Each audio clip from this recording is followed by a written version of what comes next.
like that, but then alam mo sa sarili mo hindi ka na masaya, no?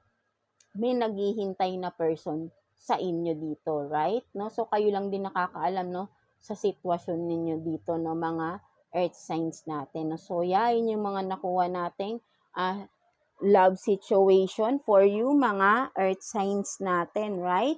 No? So tignan naman natin, no, anong message or advice sa'yo ni universe, no, mga earth signs natin, right? No? So let's see.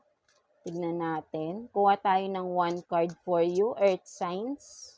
Message or advice sa'yo ni universe, earth signs. So, step into the daylight and let it go, no? So, sinasabi sa'yo dito ni universe, no, earth signs, no? So, wag kang palaging kumbaga, feeling mo kasi, no, parang lagi kang lugmok, no, something like that, no, for some of you, no, baka may mga pinagdadaanan kayong problema or masyado mong ini-stress yung sarili mo, right, no?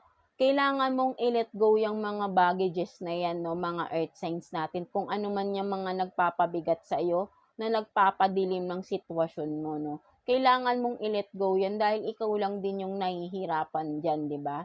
Kasi hindi mo na yan dapat intindihin, kumbaga i-surrender mo na yan kay universe, kung ano man yung mga problema na yan na alam mong hindi mo na yan dapat iniintindi, right? Kasi may mga bagong opportunities ng paparating or dumating na dyan na kailangan mo ng aksyonan, no? Something like that, no, mga earth signs natin. So, ayun yung nakikita ko rito, no? Ikaw lang din yung nagpapa-stress sa sarili mo, no, mga earth signs. So, sinasabi dito, step ka na, no? Mag-step out ka na, no? Umalis ka na dyan or mag-decide ka na, no? Let it go, no? And step into the light, no? Something like that, no? Ikaw yung nagpapadilim sa sitwasyon, Masyado kayo, for some of you, nag-overthinking kayo sa isang sitwasyon na hindi naman dapat, right?